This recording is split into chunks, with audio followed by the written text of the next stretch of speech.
Hola, soy el doctor Martín Checa Artasu, profesor titular del Departamento de Sociología de la Unidad Iztapalapa y doy clases en la licenciatura de Geografía Humana.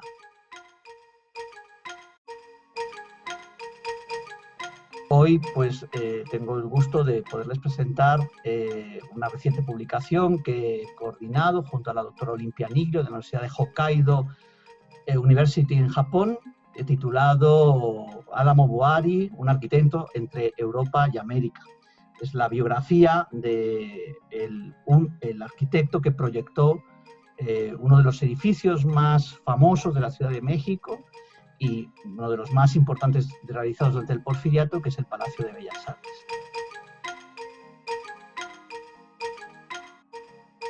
También fue el proyectista y el constructor, junto a Gonzalo Garita, el ingeniero mexicano, del Palacio Postal, el edificio de Correos Central de México, muy cerca del anterior edificio. Pero Adamo Boari hizo algunas otras obras en México, y representa en realidad un ejemplo de esa migración italiana profesional que se desarrolló a finales del siglo XIX y principios del XX con gran fuerza, especialmente en América Latina, y que dejó muchos de estos arquitectos, ingenieros, artistas, escultores y otros profesionales que llegaban a América Latina literalmente a buscarse el sustento y el desarrollo vital para ellos y sus familias. Normalmente llegaban jóvenes, ¿sí? ¿Por qué? Porque Italia pues, había tenido un proceso de reunificación, como se conoce, con una serie de conflictos bélicos, tenía una economía con muchos problemas para dotar de trabajo a su población y por tanto se generó una gran migración. Y también hubo numerosos, más de los que creemos, ingenieros, arquitectos, escultores y artistas italianos, lamentablemente muchos hombres. No hemos localizado ninguna mujer, la verdad. Tendríamos creo que hacer un esfuerzo de buscarlas en los archivos, pero no hemos localizado aparentemente. Hay que recordar que son sociedades muy patriarcales en este sentido. Y uno de los referentes de esa migración italiana en México, probablemente el más famoso, es Adamo Boari. Adamo Boari había nacido en un pequeño pueblito cerca de Bolonia, cerca de Ferrara. Estudió en Bolonia, Marrara, y de ahí se traslada a estudiar ingeniería en la Universidad de Ferrara, y de ahí, al no poder seguir los estudios porque se acababa era un curso más corto, se va a la Universidad de Bolonia a estudiar ingeniería. Como muchos jóvenes italianos, empieza a intentar trabaja como ingeniero o como ayudante de ingeniero en los ferrocarriles italianos, pero ahí ve que no hay demasiadas posibilidades. Y también hay una anécdota personal que creo que es la que le impulsa finalmente a viajar, que es que se enamora de una chica muy guapa de Ferrara, que está siendo querida por otros hombres, en concreto con un militar que hay en el cuartel, un cuartel militar que hay en Ferrara. Y se enfrenta en un duelo con este militar y queda herido. Entonces, sin trabajo, sin pocas posibilidades de trabajo, joven, herido, pues ve otros amigos y otros conocidos, y ha oído y conoce, que migran hacia América. Puede ser la América, Estados Unidos, puede ser la América del Sur, y decide embarcarse hacia 1886 aproximadamente. Se embarca hacia la Argentina. Allí no sabemos muy bien qué hace, pero lo encontramos unos pocos meses más tarde en Brasil, en la zona de Río de Janeiro, donde diseña por primera vez un proyecto de una casa. Poco más sabemos de él. Sabemos que trabaja en los ferrocarriles en la zona en torno a Sao Paulo, Campinas, Santos, toda esta región. Se pone enfermo de fiebre amarilla y vuelve a Italia. Allí en Italia, su familia, que es una familia de propietarios medianos, no son grandes propietarios, pero propietarios rurales medianos, se dedican a varios cultivos. Uno de los cultivos a los que se dedican es el cáñamo. el cáñamo porque con el cáñamo se hacen cuerdas. Todo el Valle del Po, toda esa zona de Italia, cerca, en torno a Ferrara, Bolonia, se dedicaban a este cultivo, y a partir de una serie de contactos y relaciones se le envía una escuela de formación que hay en Italia en esos años, de formación rural, directa en el campo, le envía a hacer una prospección, un estudio de mercado, diríamos ahora, a Estados Unidos, concretamente a una zona de Kentucky, porque allí se cultiva cáñamo. Y estando en Estados Unidos oye que en Chicago, a unas cientos de millas más al norte, se va a estar organizando, se está construyendo la feria, la que se llama la Feria Mundial de Chicago de 1893, la World Columbian Fair, que fue una de las exposiciones universales más espectaculares que jamás se han hecho, que transformó la ciudad de Chicago, ¿sí? Porque Chicago en esos años estaba en franca competencia con la otra gran ciudad norteamericana, que es Nueva York. Entonces, Boari llega allí y consigue trabajo. ¿En dónde consigue trabajo? Pues consigue trabajo en una de la empresa que está gestionando toda la feria, que se llama Burham and Roth. Es uno de los estudios de arquitectura más grandes de la época. Es el primero de estos como modelo de estudio de arquitectura casi empresarial, como una empresa, ¿no? Y ahí vive en primera instancia cómo funciona la arquitectura a ese nivel, ¿no? Y va penetrando poco a poco en la arquitectura norteamericana, y cuando acaba la feria empieza a trabajar con arquitectos en estudios como dibujante de estudios de arquitectos. El primer estudio que va a trabajar es un estudio de Dankar Adler y Louis Sullivan, y ahí es dibujante de obras. Y alguien me dirá, ¿y estos quién son? Bueno, Louis Sullivan es uno de los arquitectos más relevantes de la historia de la arquitectura de Estados Unidos. Es una suerte de funcionalista que incorpora la decoración, la estructura metálica. Hay que recordar que Boari llega a la ciudad de Chicago, que construye rascacielos, y es un chico que viene de un pueblito, de un pueblito italiano, ¿sí? De una ciudad de provincias italiana que es Ferrara, muy histórica, con palacios y demás, pero eso es un mundo totalmente diferente, ¿no?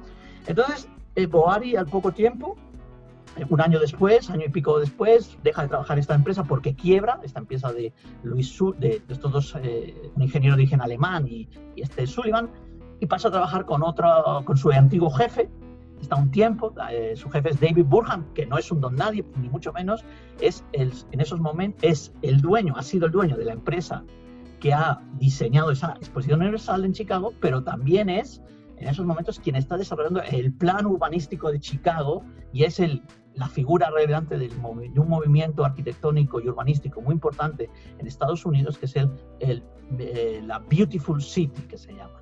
Este movimiento implica las grandes avenidas en los espacios centrales de las nuevas ciudades norteamericanas, esas grandes avenidas que vemos ahora en las películas, y vemos ahí la Casa Blanca y la avenida Pensilvania frente a Casa Blanca, o todas esas grandes avenidas. Es un diseño que tiene que ver con esa época de expansión de las ciudades estadounidenses, ¿no? Entonces Boari está un tiempo y luego se independiza, y aquí es una historia que creo es la relevante, que nos coloca a Boari en el contexto de la arquitectura estadounidense de la época. Alquila un estudio, un pequeño despachito, en un edificio muy curioso en Chicago, el Steinway Hall. ¿Qué es el Steinway Hall? La marca Steinway de pianos construía en todo Estados Unidos, en las ciudades más importantes, un edificio donde tenía un auditorio en la planta baja, una tienda de pianos, se dedicaban a vender pianos, y el resto eran oficinas o apartamentos que alquilaban. En Chicago habían hecho lo mismo. Entonces, bueno, en la planta 12ª de ese piso, la más barata de todas, una suerte de loft, pues ahí había toda una ala, digamos, diáfana, amplia, y el que había diseñado el edificio, que se llama Dwight Perkins, el arquitecto Dwight Perkins, decide instalarse, y a partir de ahí decide compartimentar todo ese espacio y alquilarlo a otros arquitectos. Ahí se van a juntar una playa de arquitectos jóvenes estadounidenses recién formados todos en las nuevas escuelas de arquitectura de Estados Unidos, como la del MIT, del Massachusetts Institute of Technology, que es donde se cuece toda la arquitectura en esos años, y ahí Boari alquila. Y ahí va a estar, pues, con estos compañeros, y algunos son muy relevantes. Por ejemplo, él va a ser compañero de Frank Lloyd Wright, que es uno de los grandes nombres de la arquitectura mundial, no solo estadounidense. Va a ser compañero de David Griffin. Griffin es menos conocido, pero es el autor del proyecto de la ciudad federal capital de Australia, Canberra. Es el proyectista en 1914, será su dibujante. Él se está codeando ahí con esta gente joven, dinámica, que ve la ciudad que crece, los rascacielos, que innova, y él es el como más clásico de todos ellos. Y a partir de ahí Boari, estando en ese edificio desde 1897 hasta 1903, se va a dedicar a hacer distintos proyectos que son concursos de arquitectura. Va a hacer rascacielos, por ejemplo, con baldosas de vidrio en un concurso de una empresa que se llama Luxfer. Va a participar en un concurso de vivienda en Nueva York. Va a hacer, por ejemplo, un proyecto de alcaldía, de ayuntamiento en Nueva York también. Va a ser dibujante de Frank Lloyd Wright en algún momento y va a participar, y aquí llega a México. En 1897, poco tiempo de estar en ese despacho que él alquila, se entera que el gobierno mexicano va a presentar un concurso internacional para hacer el Palacio Legislativo, el nuevo Palacio Legislativo, donde hoy estaría el Monumento a la Revolución. Él se presenta, un año después salen los resultados y él queda, no hay primer premio, el jurado sorprendentemente no da ningún primer premio, declara desierto el premio, pero sí da segundos y terceros y cuartos premios y hasta creo que quintos premios, y Boari es el mejor segundo premio. Y ahí empieza una polémica muy interesante, que es la que le lleva a México. ¿Por qué? Porque Boari va a creer que le dan el dinero de su premio, y él va a creer que como es el mejor segundo premio, tiene derecho a ser el director de obras de ese proyecto de Palacio Legislativo, que es un gran proyecto. O sea, estamos hablando de hacer el Palacio Legislativo similar a los grandes palacios legislativos que se están haciendo, que se han hecho, por ejemplo, en Alemania, ¿no? O un símil, que es de una época anterior, al Capitolio de Washington, ¿no? Estamos hablando de un momento, y esto es muy importante, porque en esos años finales del siglo XIX, muchos países latinoamericanos y no latinoamericanos están construyendo sus grandes estructuras, un parlamento, un edificio de correos, no sé, un teatro nacional, etcétera, etcétera, etcétera, grandes estaciones de tren, etcétera. Entonces, Boari inicia todo un periplo entre usar la diplomacia italiana para quejarse y hacerse amigo por debajo, digámoslo así, de un hombre muy poderoso en el porfiriato, que es José Yves Limantour. José Yves Limantour es el secretario de Hacienda y Crédito Público, es el hombre más poderoso del régimen después del general Porfirio Díaz, y de alguna manera hay una lucha en el gobierno federal mexicano entre, digamos, los que quieren una visión de la modernidad, de la nueva modernidad que desea el régimen porfiriano más internacional, y aquellos que creen que esa modernidad se puede conseguir a partir de la acción de solo mexicanos, ¿no? Que es más bien la posición de la Secretaría de Comunicación y Transportes, encabezada por el general Francisco Z. Mena. Hay una suerte de conflicto ahí, y un extranjero que quiere hacer obra no es demasiado muy visto en México frente a mexicanos que lo pueden hacer según ciertas autoridades. Ahí hay pero interviene la diplomacia italiana, interviene de una forma muy curiosa, en este sentido, reclamando el derecho de este arquitecto a hacer una obra. Finalmente, sin alargarme demasiado, ahí está el libro para que lo explicamos con mucho detalle todo esto. Creo que es uno de los grandes descubrimientos, desmontar esta idea que era un favorito de Porfirio Díaz. No fue un favorito de Porfirio Díaz, Adamo Boari. Lo recibió 2 veces, creemos una vez y quizás una segunda. Y además le encargó la primera vez, Porfirio Díaz le dijo, quiero que me haga usted un monumento ecuestre. Sino que se usaban las relaciones sociales. Hay que tener en cuenta que un arquitecto o un ingeniero, si fuese extranjero o no, o fuese mexicano, era una rareza. en el Porfiriato. Es decir, era una élite profesional muy particular, con muy pocas personas en ese grupo, no era ni mucho menos lo que es ahora. Entonces, bueno, total que finalmente, después de ser muy pesado, porque es muy pesado y muy persistente, Limantour le consigue un proyecto serio, que es el derribo del antiguo Teatro Nacional, el teatro que se llama el Teatro Santa Ana, en la calle 5 de Mayo. Es un teatro que hoy bloquearía la calle, estaría en medio de la calle a la altura de Isabel la Católica, él lo bloqueaba ahí. Y entonces le dice que hay que restaurar ese de teatro, ¿no? En primera instancia, y que haga un proyecto, y que va a trabajar con este ingeniero mexicano, Gonzalo Garita, que es el que la Secretaría de Comunicación y Transportes ha puesto. Finalmente se dan cuenta, hay una circunstancia muy importante, que en esos años el gobierno mexicano tiene superávit presupuestario. Y rápidamente el secretario de Hacienda y algunos otros poderes movilizan ese gran presupuesto de superávit que tienen. Hay que reconocer que Limantour renegoció la deuda externa mexicana de esos años, y entonces, pues, sencillamente dicen, pues, ¿por qué tenemos que tener un teatro antiguo? Vamos a hacer uno nuevo. Y además no solo vamos a hacer un teatro, sino que vamos a hacer una central de correos como necesita el país. Entonces, ¿y dónde lo vamos a hacer? En esa parte de la ciudad que queremos expansionar. ¿Por qué? Porque la Ciudad de México está constreñida a su centro histórico, no da más de sí, y necesitamos expandir la ciudad hacia, pues, todo lo que es el eje de Reforma, ¿sí? Avenida Juárez, ¿sí? Toda esa nueva expansión, porque ahí hay nuevas colonias. En ese punto de conexión entre la ciudad vieja y la nueva expansión, ahí vamos a colocar los dos edificios que vamos a proyectar: Teatro Nacional y Palacio Postal. Por eso están tan cerca y por eso son tan magníficos, porque era como el pistoletazo de salida de la nueva Ciudad de México, la ciudad porfiriana, la modernidad porfiriana llevada a lo urbano, ¿no? Y Boari va a dedicarse, pues, un tiempo a estas obras, bastante tiempo, de hecho hasta 1916, que se marchará de México. Y entre ese espacio que negociaba si le daban o no le daban y persistía en que merecía el proyecto del Palacio Legislativo, él hace relaciones con los obispos, varios obispos mexicanos. Pensamos que es porque es católico practicante, porque tiene afinidad con la Iglesia, no sabemos muy bien el motivo, no hemos sabido descubrir el motivo, pero sí sabemos que tiene relaciones con obispos. El obispo de San Luis Potosí, el arzobispo de Guadalajara, el obispo de lo que hoy sería Nuevo León, y estos le encargan iglesias.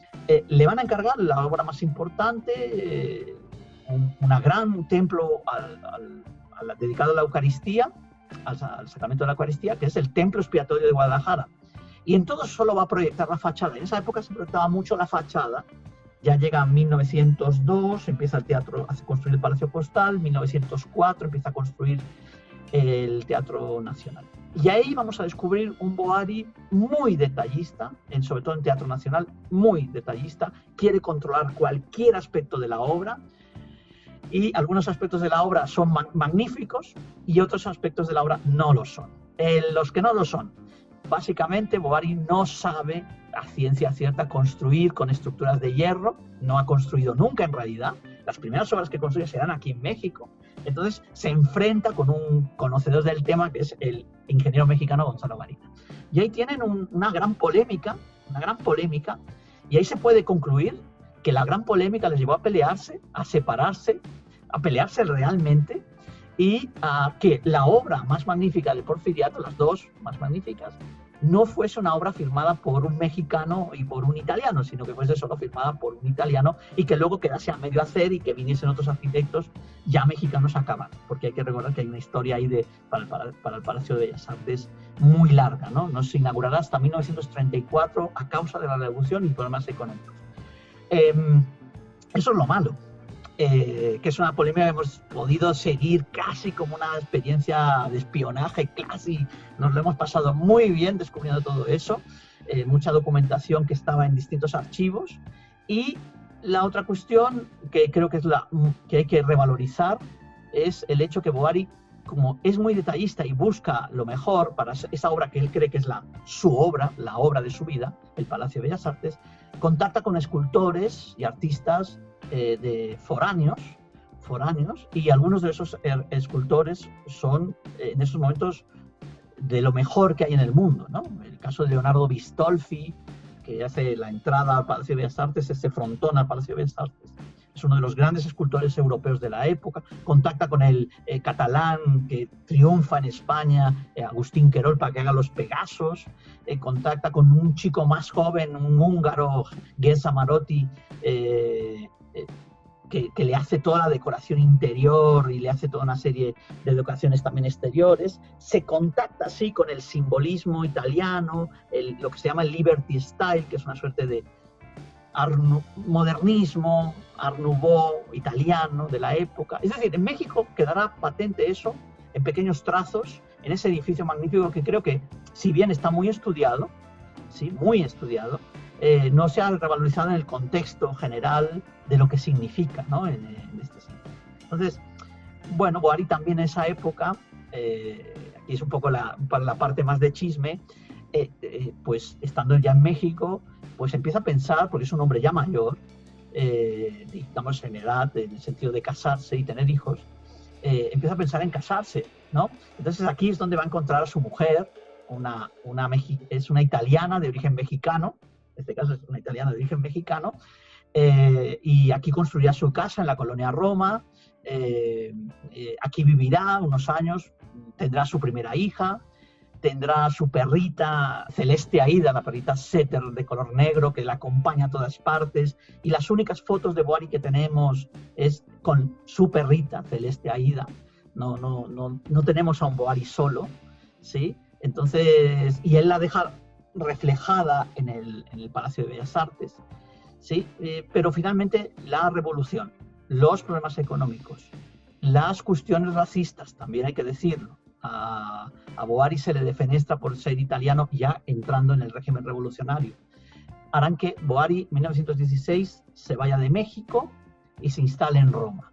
Y allí, hasta su muerte en 1928, hará algunos proyectos, no hará ninguna obra más.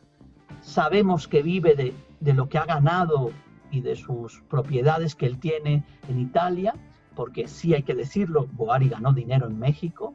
¿Sí? El contrato que tenía era un contrato muy oneroso, muy importante para la época, y bueno, muere olvidado en 1928, en febrero de 1928, y solo una persona, quien fue uno de sus alumnos, porque fue profesor también Boary unos años en la Escuela Nacional de Arquitectura, en la Academia de San Carlos, uno de sus alumnos, Federico Mariscal, curiosamente quien va a continuar la obra del Palacio de Bellas Artes y lo va a inaugurar en 1964, le escribe una pequeña nota en el diario Excelsior, y es la única nota que recuerda que hizo Boary en México en esos años.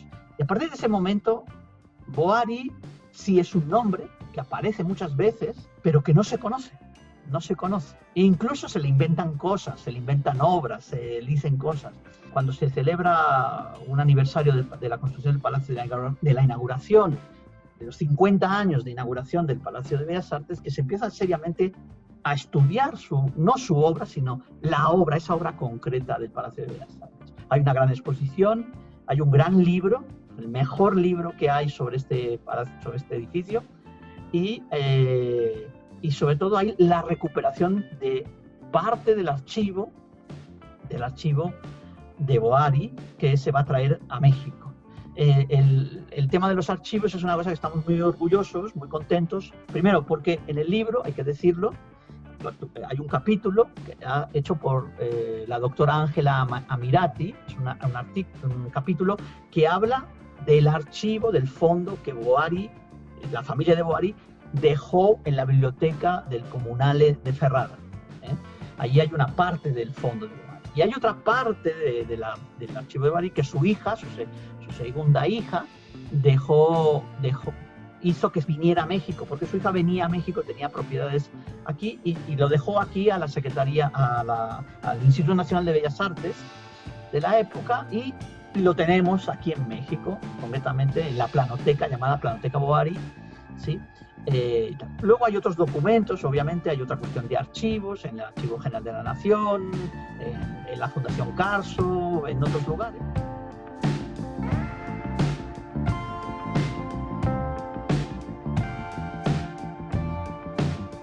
yo creo que simboliza una época, una manera de pensar, que introduce irónicamente y sin haber hecho mucho ruido movimientos artísticos europeos importantes, los coloca aquí en México, especialmente en esa gran obra que es el Palacio de Bellas Artes, y que bueno, que creíamos, cuando nos iniciamos esta aventura hace 2 años y medio, tanto la doctora Olimpia Niglio como un servidor, así como quien también ha participado en la obra, que es el maestro Francisco Navarro Jiménez, que es una licenciada en Geografía Humana de la Universidad Autónoma Metropolitana, creíamos que era necesario hacer una biografía, porque sí, es alguien que se nombra mucho, pero no se sabía casi nada de él en realidad.